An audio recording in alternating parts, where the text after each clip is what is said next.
Júlio, eu vou te confessar uma coisa. Eu sou uma pessoa muito estressada.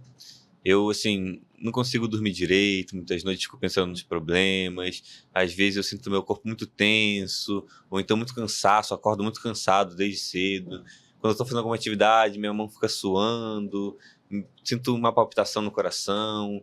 Às vezes eu tenho dor de cabeça, sabe? É uma coisa muito difícil para lidar. Mas eu entendi que eu sou assim. Eu sou estressado e eu tô tentando que as pessoas me entendam, para que elas pelo menos consigam lidar melhor comigo, porque eu acho que já não tem muito jeito não.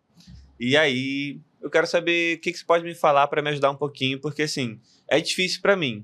Mesmo eu aceitando um pouco mais isso, eu sei que é difícil para mim. Eu queria que você me falasse um pouquinho, algumas dicas de como a gente fazer para lidar com essa realidade que eu tenho vivido ultimamente. Bom, primeiro queria agradecer a oportunidade, a gente está aqui no Pode Ser Saúde. Esse é mais um episódio. Vitor, é fundamental o que você falou, a gente entender o ser e o estar. Tá? Então, existe uma. Comumente a gente rotula. Então é comum a gente falar, eu sou estressado, eu sou ansioso. Mas a gente tem sintomas de estresse, sintomas de ansiedade. Então, tirar a rotulação, entender como estamos vivenciando um sintoma, que no teu caso, como você falou, para que possa ser de uma forma de conexão com quem vivencia isso, do estresse.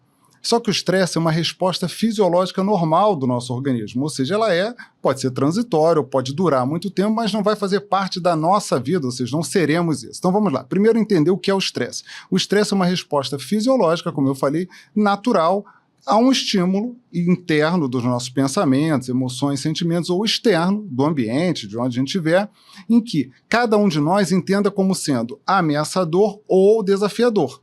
E que vai provocar essa resposta que pode ser positiva, que é o eustresse, mas o que a gente vai falar aqui é exatamente do que você está reportando, é o distress, ou seja, o estresse negativo que vai provocar uma resposta fisiológica que pode ser de fuga, de luta ou de congelamento, em que vai ser negativo para o organismo. Então, já entendendo o conceito do estresse, eu queria aproveitar, já que você falou isso de uma forma só para que a gente possa gerar uma conexão com quem vivencia isso, o que você entende, Vitor, já que você percebendo isso, conceituando esses sintomas, já reporta o estresse. Quem estiver vivenciando o estresse, como seriam os sintomas habitualmente do estresse agudo ou do estresse crônico? O que você consegue perceber, já que você comentou alguma coisa, como perceberia no corpo? Ou seja, eu realmente estou estressado, ou seja, sob estresse agudo ou crônico. Exatamente, Júlio. Claramente eu fiz aqui uma encenação para a gente conseguir entender um pouquinho sobre o que a gente vai falar hoje, né?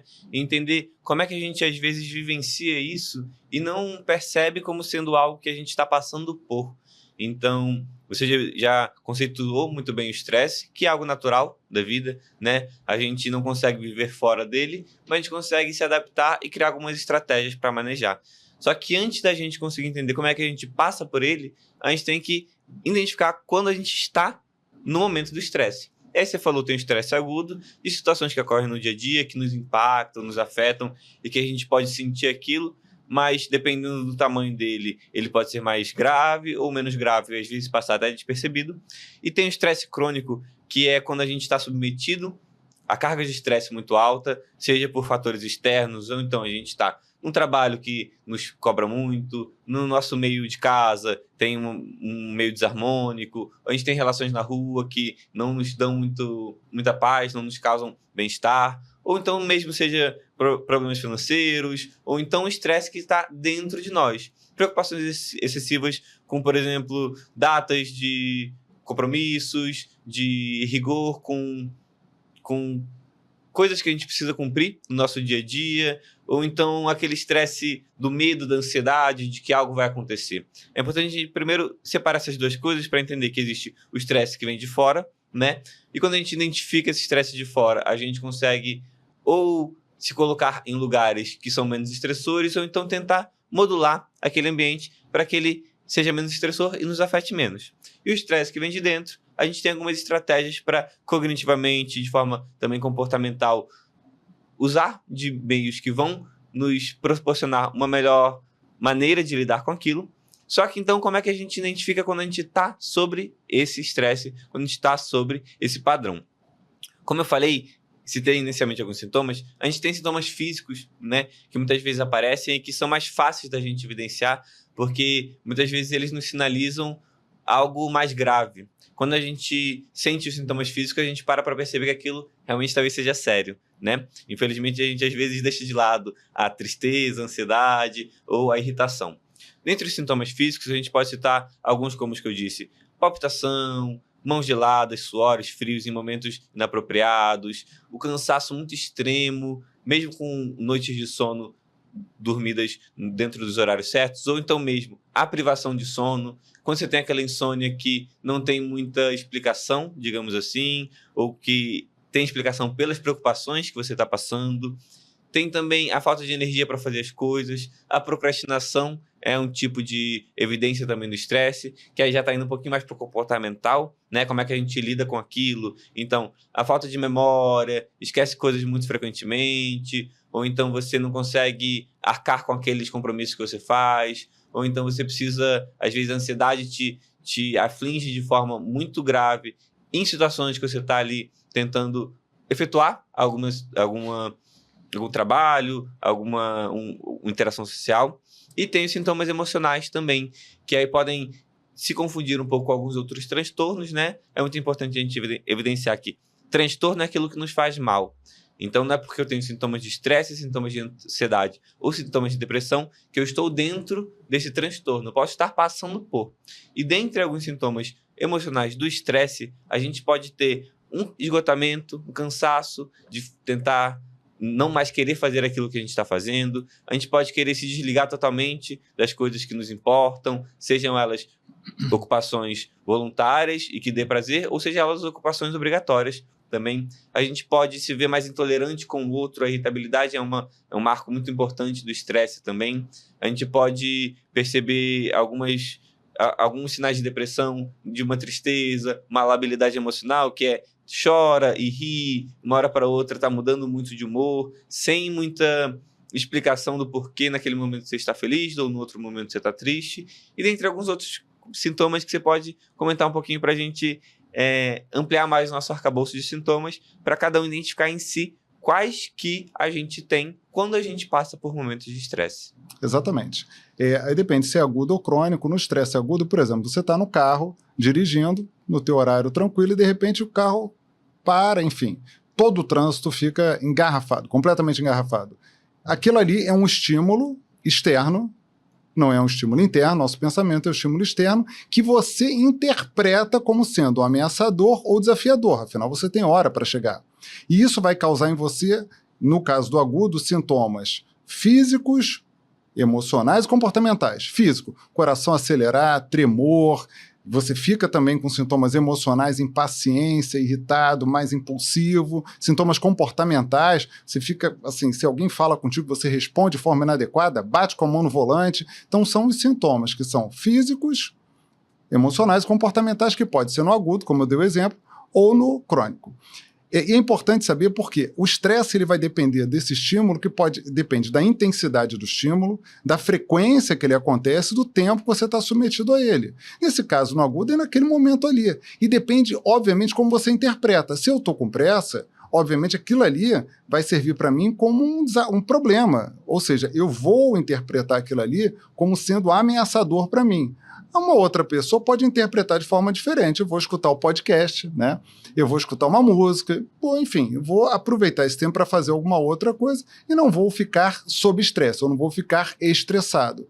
Então, isso é importante que você falou, que no agudo, diferente do crônico, que também pode dar sintoma físico, emocional, comportamental, no crônico, muitas vezes, no consultório é muito comum, chega uma pessoa com palpitação, com dor muscular, com contratura, com sintomas abdominais, com sintomas que parecem síndrome do intestino irritável, com distensão abdominal, e que ela não percebe que aquilo ali decorre de uma condição crônica que ela está vivenciando sob estresse. Se a gente for pesquisar, provavelmente ela tem um estímulo externo ou interno, em termos de pensamentos, sentimentos, emoções, que está provocando aquilo ali. E se for pesquisar, ela também, além dos sintomas físicos, também tem sintoma emocional, em que ela está mais tensa, muitas vezes se confunde com ansiedade, e também comportamental, como você falou. Muitas vezes é procrastinação, um cuidado menor à sua saúde.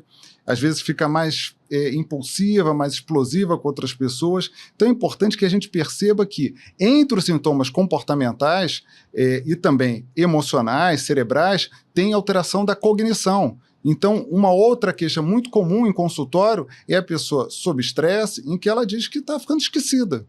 Não sei se alguém já vivenciou isso, mas essa percepção de esquecimento, em que a memória está muito ruim, muitas vezes é uma condição associada e provocada pelo estresse crônico. E que é fundamental que a gente detecte a fonte disso para naturalmente tratar, abordar e ser melhorado. Porque senão, essa preocupação com a memória, ela é uma perpetuadora de estresse que naturalmente fica um ciclo vicioso. Então, entender esses sintomas é muito importante.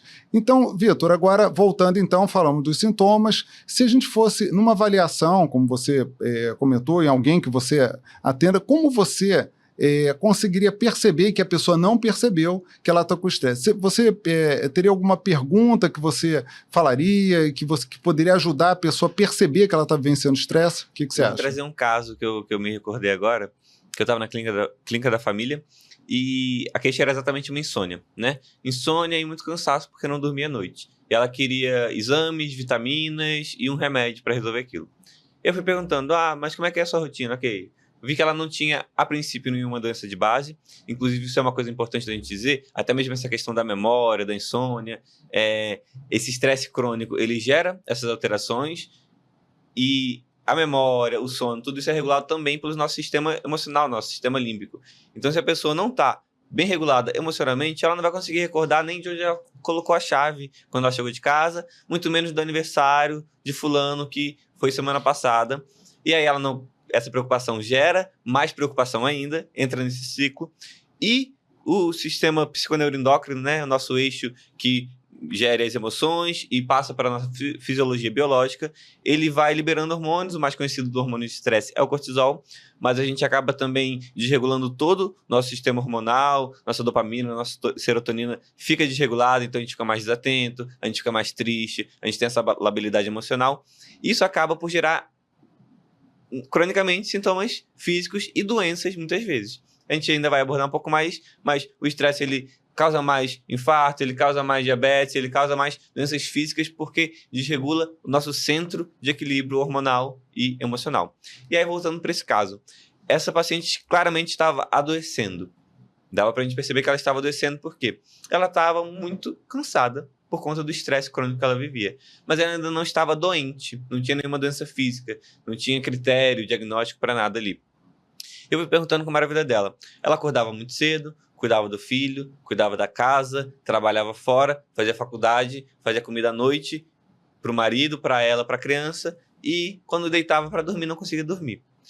E aí tinha tempo naquele dia, fui perguntando para ela, deixando ela responder as perguntas para ela se escutar. E aí no final eu perguntei, e você acha que você precisa de um remédio? E ela olhou meio sem graça assim e falou, não, acho que não, mas o que eu faço? E aí a gente foi então para a parte do gerenciamento, né? Primeiro eu consegui convidar ela para se escutar. Ela me disse que acordava cedo, cuidava do filho, levava para a creche, cuidava da casa, trabalhava, estudava à noite, fazia comida e não tinha tempo para descansar. E na hora que ela ia descansar, ela não lembrava que ela tinha tempo para descansar, porque o dia a dia dela foi todo ativado nessa ameaça que o estresse traz, de urgência, de perigo, de iminência de algo que precisa ser feito. Aí eu questionei ela, como é que a gente pode fazer então? E ela me questionou, porque ela estava, o que eu posso fazer então? E a gente foi percebendo que a gente precisava manejar alguma dessas atividades. E claro que tem atividades que são imanejáveis, você não pode parar de trabalhar, porque você precisa do financeiro, o estudo faz parte da sua prioridade, mas algo precisa pesar nessa balança para que o adoecimento não venha a ser uma consequência. Ou seja, para que ela não tenha uma hipertensão como consequência, para que ela não caia doente com uma depressão, com uma ansiedade. E a partir daquilo, só dela se perceber estressada, entender que, ok, então meu problema não é uma doença, falta de vitaminas ou um remédio. Meu problema é o estresse. Isso para ela já foi um alívio. Isso ali já foi a primeira intervenção. Você conseguir levar esse entendimento de que o estresse é real, é físico e ele é crônico e altera nosso funcionamento, isso já é a primeira intervenção para a gente começar. Então isso aqui me dá um conforto de eu poder dar uma pausa e perceber que o estresse precisa ser manejado. E aí hoje aqui a gente quer exatamente saber, a partir da identificação, como é que então a gente maneja e como é que a gente faz para solucionar esse problema que é nosso problema da atualidade, né? Perfeito. Eu gosto muito dessa história, muito ilustrativa. Eu gosto de pensar o estresse em áreas de intervenção, áreas gerais de intervenção. Então, eu separo de forma bem didática de 5 áreas de intervenção. Primeiro, em relação ao estímulo que provoca o estresse, que pode ser, como eu falei, pensamento, ou estímulo externo, que é o estressor. Se eu estou diante de um estressor, que é, por exemplo, notícias que são negativas, ou no ambiente, se é possível mudar ou não o estressor. Então, esse é o primeiro ponto de intervenção. É possível mudar o estressor? Segundo ponto de intervenção é como eu interpreto aquele evento. E aí é importante que a gente entenda que o evento em si, ele vai ter uma ação muito maior de acordo com o que eu vou interpretar. E cada um de nós tem uma coisa chamada viés da negatividade, em que a gente tende a focar em ampliar algo que é negativo em detrimento do positivo. Existem algumas técnicas para que a gente não seja tão impactado por um evento que a gente amplie como sendo negativo para cada um de nós. Terceiro ponto de intervenção é como eu estou. Ou seja, se a minha saúde física e mental está ruim, ou seja, se eu já estou sob estresse, se eu estou dormindo mal, não faço atividade física, estou vivenciando uma vida muito turbulenta, uma situação estressora, o estressor vai ter um efeito muito maior, ou seja, ele vai ampliar mais o que eu estou sentindo de forma negativa. Então, quarta é como ele já está comigo. Então, é como se fosse uma esponja que já encheu e estou sobrecarregado, então eu preciso fazer, quando a esponja está cheia, o que eu faço? Eu espremo para que saia aquele líquido todo dela, que são as técnicas de gerenciamento de estresse, que iremos falar aqui algumas. E depois, a quinta forma é quando ele já fez um efeito negativo no nosso corpo, ou seja, que ele provocou um problema no coração, ou gerou um transtorno de ansiedade, ou um transtorno de depressão, ou estresse pós-traumático, enfim, ou físico ou mental. Então a gente vai fazer algum manejo das consequências. Então essas 5 áreas são áreas de intervenção em que a gente vai falar algumas. Então eu queria já começar, Vitor, em relação ao gerenciamento do estresse. O que você poderia já começar? A gente vai falar algumas práticas, algumas técnicas que sejam muito práticas para as pessoas. O que você já poderia passar para quem estiver vendo ou ouvindo uma técnica de gerenciamento de estresse? Eu vou começar com uma que não é nem tanto uma técnica, mas que é mais um manejo de um estressor, que é esse aqui. O celular, hoje em dia, ele é uma das fontes de estresse que a gente tem, que se a gente fosse medir, a gente ia ficar chocado como isso aqui impacta, né? A gente tem muitos estudos hoje em dia com crianças, inclusive, o como que isso causa malefícios tremendos na cognição, na parte emocional e na parte comportamental dessas crianças, e que nós fomos crianças há pouco tempo e somos todos seres humanos, então a gente é muito afetado por isso. E a gente precisa entender como é que a gente coloca o celular no lugar dele e não deixa ele gerar esse estresse tão grande na nossa vida. É importante a gente, primeiro ponto, é o acordar, né? A gente tem esse costume, e aí eu acho que isso é uma coisa, tenho quase certeza que o geral vai se identificar com isso, porque a gente acorda, pega o celular, seja para fazer o que for, entrar em redes sociais, ver a hora, qualquer coisa do tipo. E esse momento do acordar é um momento muito propício para a gente conseguir regular emocionalmente e fisiologicamente nosso funcionamento do dia. Nossas ondas cerebrais ainda estão saindo do sono para a vigília, então a gente precisa aproveitar esse momento. O ideal é sempre acordar em silêncio, conseguir olhar para o céu, para o sol, pegar uma luz direta se for possível, tomar um café da manhã relaxado, acordar com mais tempo, porque quando a gente já começa o dia com o celular, ele já muda nossas ondas cerebrais, já entra diretamente no ciclo do estresse, do cortisol, e a gente tem um pico de cortisol logo de manhã que demoraria um pouquinho mais se a gente fluísse naturalmente com ele. Outra coisa importante é tentar limitar o uso de tela. Uma coisa que muitas pessoas estão fazendo também é tirar a cor do celular, né? Diminuir a tonalidade das cores do celular, porque isso gera menos engajamento com o celular e ocasionalmente você fica mais distante. Reduzir sons e também limitar lugares onde você não vai usar. Então, por exemplo, no banheiro eu não uso mais celular, vou deixar fora. E eu não estou falando de mim, não. Eu tenho esse problema também. A gente é uma coisa crônica que a gente tá imposto. Então, mas conseguir limitar, não. Em tal cômodo da minha casa eu não vou usar. Ou quando eu estiver fazendo tal coisa, eu vou deixar ele no outro cômodo desligado. Isso eu acho que é um principal estressor comum entre todos, que a gente pode aqui citar e que com certeza vai fazer uma diferença enorme se a gente consegue já manejar inicialmente isso para partir então para técnicas que são mais comportamentais e que focam no emocional um pouquinho. Aí te dou aí a bola para você continuar um pouquinho nosso papo. Muito bom. Então, tem várias técnicas, mas vou citar algumas aqui respiratórias, tá? E que é importante que qualquer técnica respiratória que vai fazer parte de outras técnicas, inclusive vai estar inserido em outras técnicas, é importante que a gente treine em casa, ou seja, não adianta só diante de uma situação estressora. Lembrando que o que a gente está falando aqui é estresse negativo, né? Diante dessa situação estressora, isso pode causar uma ação muito grande em cada um de nós, então é importante saber como a gente vai manejar diante disso. Então, eu queria agora citar duas técnicas respiratórias. Uma é respiração quadrada, que eles chamam em quadrado ou em box, em que você inspira contando até 4, interrompe, conta até 4, expira contando até 4, para de novo contando até 4 e assim vai. Ou seja, você inspira 4, para contando até 4, solta contando até 4, depois espera 4. Então é como se fosse um quadrado ali, respiração num box. A outra é respiração diafragmática, que também é bastante fácil de fazer e de treinar, em que eu posso deitar, posso fazer sentado, em que eu coloco uma mão no tórax e a outra no abdômen, na barriga, em que eu vou inspirar, sempre a inspiração, sempre quando for fazer uma técnica respiratória, é importante saber que é sempre lento, devagar, profundo, então eu respiro profundamente, em que meu tórax se desloca muito pouco, mas a barriga se desloca mais. E aí eu solto. Isso a gente pode fazer durante alguns minutos. Então, são duas técnicas respiratórias que podem ser inseridas em outras técnicas. Queria aproveitar para citar uma que eu chamo de respiração que envolve também uma técnica respiratória, mas que entra numa outra técnica, que é a técnica do balão. Então, eu queria falar agora da técnica do balão, que eu uso bastante no meu dia a dia. É uma adaptação que tem esse contexto mindfulness junto. Então, vamos lá.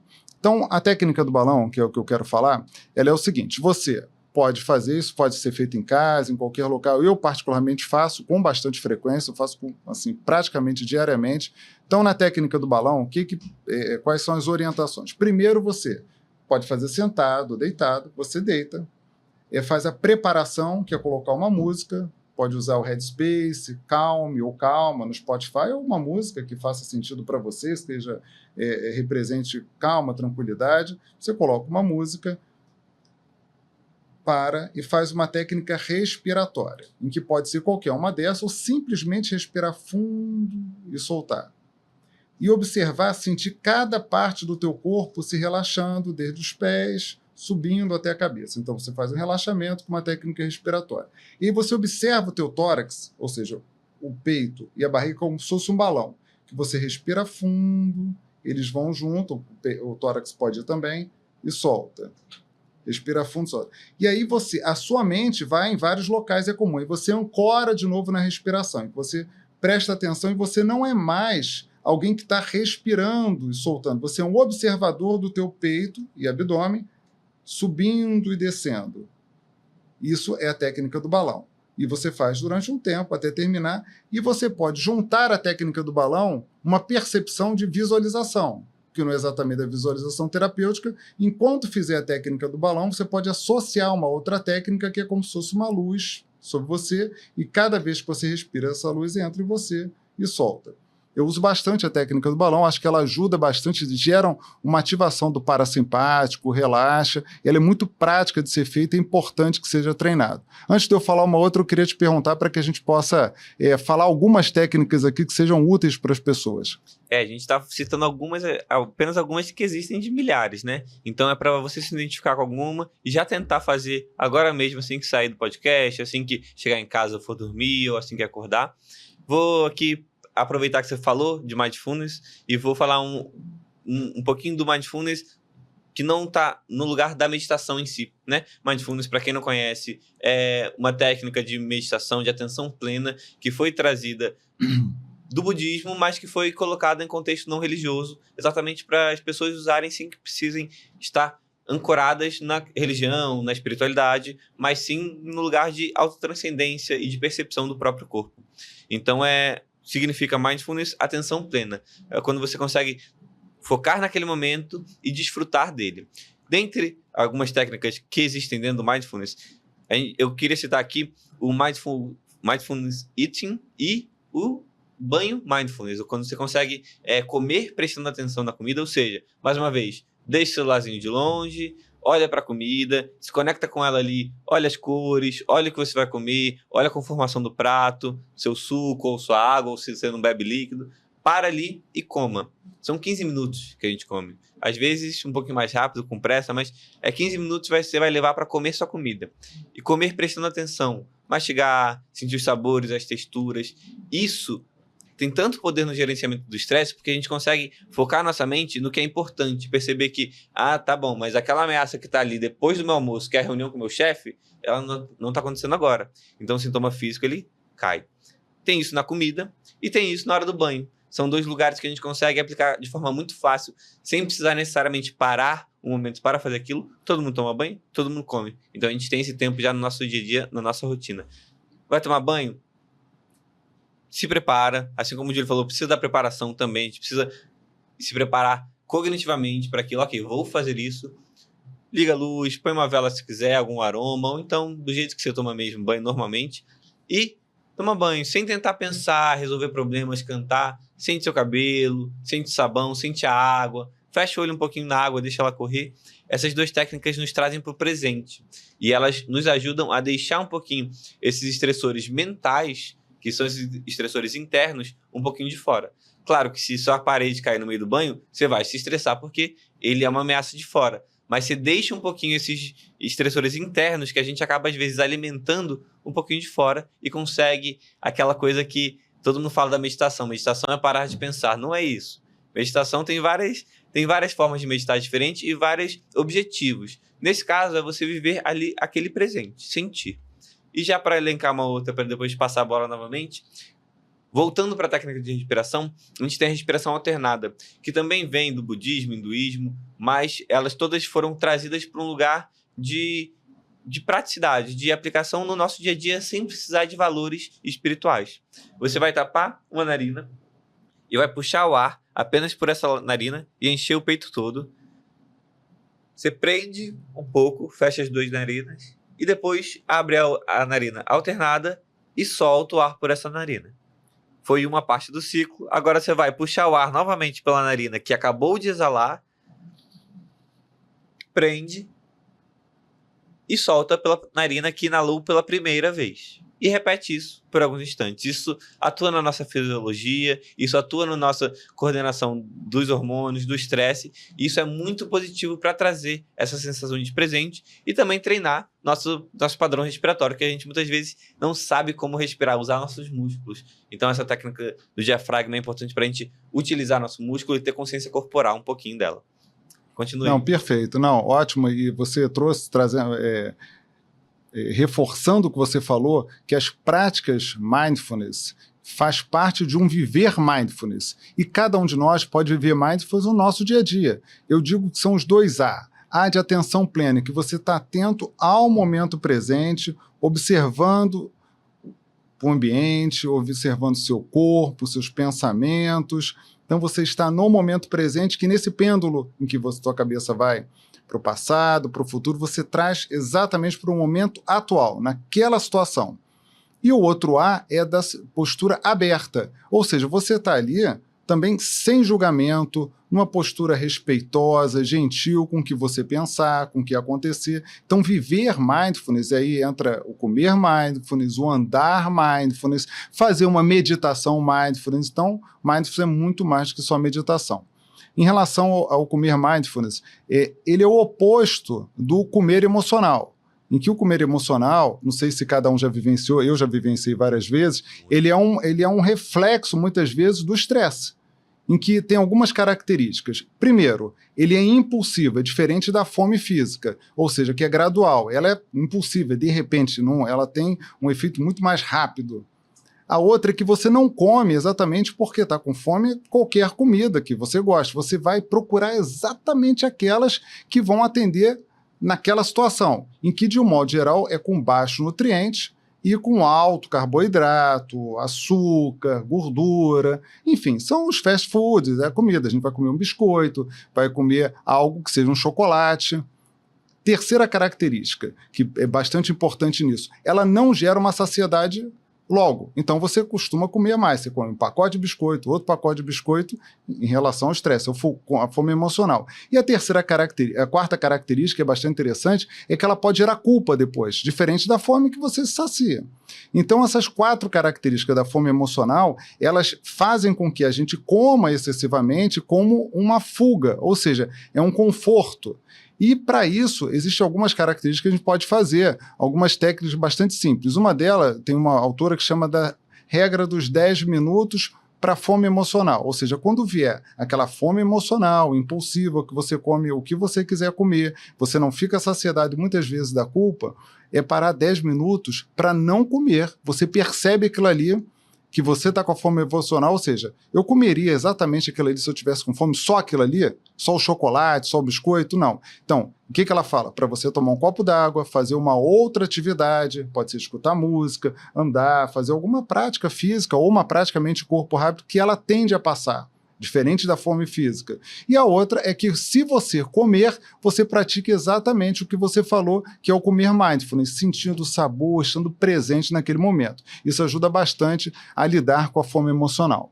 E agora, Vitor, eu queria, para a gente avançar em mais técnicas, eu queria que você falasse mais alguma de gerenciamento de estresse, para que a gente possa fazer o máximo possível que a gente possa aqui de técnica de gerenciamento de estresse. Claro. Eu vou, antes de falar da técnica, falar de uma coisa muito importante sobre as técnicas, que é: não adianta, tá vindo um tsunami, acabou, tocou alarme, a onda tá vindo. E aí você vai lembrar do giro e vai falar: ah, não, deixa eu fazer respiração balão aqui agora. Não, o momento da gente fazer essas técnicas não é no momento agudo do estresse ou no momento que a gente está sentindo sintomas. É um treinamento. Tudo isso são treinamentos que você vai desenvolvendo uma capacidade de lidar melhor, de gerenciar, de esvaziar a sua caixa. Você está ali com uma bagagem cheia de estresse. Durante a noite, ao acordar, você joga aquilo fora, recicla, para durante o dia aquilo não te afetar tanto. Então, principalmente essas técnicas respiratórias, a gente precisa treinar elas para, no momento em que o estresse vir, aí sim a gente já ter cognitivamente a forma de resgatar ela e conseguir compreender os sintomas do nosso corpo e sempre integrando a parte física. Então a palpitação, a dor de barriga que eu estou sentindo, eu estou ansioso, e como é que eu estou me comportando? Então estou aqui deixando de fazer as coisas que eu me importo, física, emocional e cognitiva. A gente precisa conseguir integrar elas. E uma forma de integrar elas muito boa num treinamento é o escaneamento corporal. Você pode ficar deitado ou sentado, faz algumas respirações profundas e se coloca naquela intenção de, ok, deixa eu parar um pouquinho. E aí você, sempre com foco na respiração, sempre que a cabeça voar um pouquinho, você volta para a respiração, faz um par de respirações bem profundas e começa do pé até a cabeça. Percebe como é que está seu pé. Ou então da cabeça para o pé, não tem uma ordem, de onde você quiser começar. Tá tenso, tá doendo, tá formigando, tá cansado. Ah, não estou descansado. Vai subindo pela canela, joelho, tem alguma coisa latejando, tá quente, a coxa tá dormente da caminhada que você fez, vai pro quadril, tô com desconforto aqui no meu fêmur, vai subindo na barriga, ok. Ah, não, tá, minha barriga tá animada, daqui a pouco tem que ir no banheiro. Ou então, não, tô precisando tomar água e vou fazer xixi. Vai subindo pro peito, sente se tem alguma dor, o coração batendo. Foca no coração um pouquinho, na respiração novamente. Sobe para os ombros, vê se tem tensões, se tem alguma dor, se sua postura está um pouco também desequilibrada. Os braços, as mãos, pescoço, cabeça, face. Escanear nosso corpo, a gente perceber ele parte a parte, para perceber a parte física, o emocional que a gente está sentindo ali integrado e o que a gente está fazendo naquele momento. E aí, junto dessa técnica, eu vou trazer também, para finalizar aqui minha contribuição dos manejos que a gente pode ter, vou trazer coisas que não são coisas individuais, mas que são coisas mais coletivas. Então são aquelas coisas que a gente sempre tem falado, desde o início aqui da temporada, que é as coisas que trazem sentido, né? Ou seja, você está fazendo aquelas coisas que te fazem bem, o que te fazia bem que você deixou de fazer? O que você negociou que era imprescindível para você? Você tem um meio social que você consegue ali interagir, criar novas conexões, até mesmo conexões neurais através das conexões sociais. Você tem alguma coisa que você faz pelo desejo, puro e simples? Que seja tocar um violão, que seja ler um livro, que seja passear numa praça. Entender como que essas coisas são muito importantes para o manejo do estresse, tanto interno quanto externo. Porque se você tem mais conexões sociais, na hora que apertar dinheiro, consegui ali por um dia com um amigo, ou então preciso ir no médico, alguém vai me ajudar, ou então, não, precisando só de um apoio, a pessoa vem. Se você tem um lugar que você frequenta para desestressar, não tá dando para fazer técnica de respiração porque não tá segurando. Vai para a praça, vai andar de bicicleta. Entender que é muito importante também a gente ter esse arcabouço de práticas pessoais e sociais, não sempre só envolvendo amizades, mas grupos, ar livre, natureza, tudo isso, para a gente entender que a gente não tá sozinho passando por esse estresse, tá todo mundo também nessa. E até compartilhar, meu dia foi estressante, o meu também. Só isso já alivia um pouquinho, porque a gente compartilha. E aí é uma das coisas que a gente tá fazendo aqui. Eu comecei falando isso, estou muito estressado, quem não está, né? Mas a gente vai lidando do jeito que a gente pode, né? É importante que nesse dia agitado tenha as micropausas que também são bastante significativas e que você pode tirar um momento ou momentos da tua vida, né, que você está muito estressado, digamos. Eu e você, a gente está num momento muito estressado, assim, resolvendo bastante coisas. Então, qual é o efeito das micropausas? Micropausas são períodos que você tira durante o dia de até 10 minutos em que você vai fazer algo que seja significativo para você. Tem um estudo que mostra, de forma bastante interessante, ele sugere 3 práticas durante a micropausa, ou seja, aquele período pequeno de pausa, que é, você fazer uma atividade física rápida, pode fazer um agachamento, alguma atividade física rápida, ou uma atividade de mente-corpo. Segundo, é você gerar conexões nesse período, ou seja, Vitor, vamos tomar um café, sai com alguém, liga para uma pessoa, manda uma mensagem, alguma conexão que seja significativa e, curiosamente, ver um vídeo que seja importante ou significativo, ou seja, que te gere uma percepção de paz, de tranquilidade. Então, são 3 possibilidades que esse grande estudo fala nas micropausas. E já pegando o gancho agora do vídeo, atos de gentileza que você fizer, que eu fizer, ou quem estiver nos vendo ou escutando, vai ajudar muito a lidar com o estresse e a gerar emoções positivas. Elogiar alguém de forma sincera, fazer um ato de cuidado em casa, atos simples de cuidado, ou também ver algo que remeta à gentileza, isso ajuda muito a lidar com o estresse. Então, quando olhar um vídeo ou estiver vendo algo em rede social, o oposto, ou na televisão, o oposto do que é ver uma notícia que te gere estresse, ver um ato positivo de compaixão, de amor, de gentileza, de gratidão, isso vai ajudar bastante a lidar com o estresse ou a gerenciar o estresse quando cada um estiver vivenciando naquele momento. Já caminhando para o final, queria falar uma penúltima técnica, que é a respiração focada no coração. Ela é uma técnica que ajuda a melhorar a chamada coerência cardíaca ou coerência psicofisiológica. Ou seja, o que é coerência cardíaca? É quando o nosso cérebro e o coração eles estão em harmonia, no batimento, no funcionamento cerebral. E existem várias práticas, uma delas é a respiração focada no coração. E que para praticar é bastante simples, em que você pode estar sentado, pode estar deitado, com ou sem música, em que você vai fazer uma inspiração lenta, contando até 5 e soltando até 5, com o seu foco aqui no centro do peito, como se fosse no coração. Então, você conta até 5, imaginando o ar entrando, indo até o centro do peito e soltando. Ela é otimizada, porque o ideal é que seja feito por pelo menos 5 minutos, quando você gera emoção positiva, principalmente de gratidão e de amor. Então, isso pode ser feito sem que você esteja diretamente em oração, mas pode ser das pessoas que estão fazendo oração, tem vários estudos com oração, ou simplesmente você gerar uma emoção positiva quando você estiver fazendo essa prática, que é a respiração focada no coração. E por último, que eu vou falar aqui é visualização terapêutica, ou só visualização, em que eu chamo do PRV, né? E para guardar, eu falo que é para relaxar, visualize. Então, o PRV. Então, essa técnica de visualização, ela é feita o seguinte, você primeiro tem o P de preparo, em que você vai se preparar, coloca uma música, como eu falei, que seja relaxante, que remeta à meditação, sons da natureza, ou algo que seja tranquilo, que você se sinta confortável. Você coloca a música, você vai ficar numa posição que você se sinta confortável, fazer uma técnica respiratória que pode só respirar fundo e soltar, ou uma técnica respiratória que você conheça, que é o R da respiração, e depois vai para a visualização. Na visualização você vai se colocar de forma interna, ou seja, você vai se imaginar num local seguro. Pode ser natureza, pode ser em qualquer lugar que você se sinta confortável e seguro.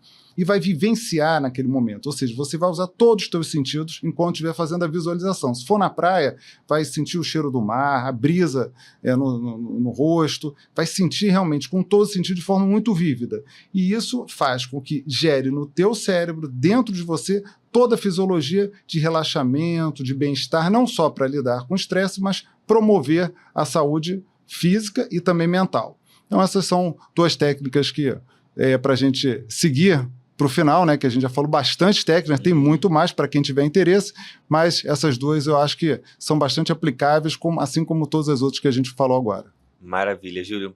E a gente vai ter que fazer uma micropausa agora aqui no nosso podcast também. Estamos terminando a nossa primeira temporada e já te convido para procurar essas técnicas ou outras técnicas. É importante também sempre entender que cada um tem um contexto cultural, social, então você tem que se colocar em lugares que para você seja prazeroso. O sentido tem que ser seu, não do outro. Ah, fulano foi em tal lugar. Não, mas para mim não serve, eu quero aquele lá. E um dos lugares que você pode frequentar é aqui no nosso podcast, convidar outras pessoas para também nos acompanhar aqui no podcast e já começar desde já a aplicar algumas dessas práticas, assim como esses outros assuntos que a gente tratou aqui. A gente falou sobre espiritualidade, a gente falou sobre tecnologia, a gente falou sobre o câncer, sobre cuidados paliativos, sobre sentido de vida. A gente conseguiu, nessa pequena temporada, trazer bastante gente, bastante história, que é para inspirar, para a gente transformar realmente e ter um cotidiano cada vez mais leve, mais feliz, com mais bem-estar.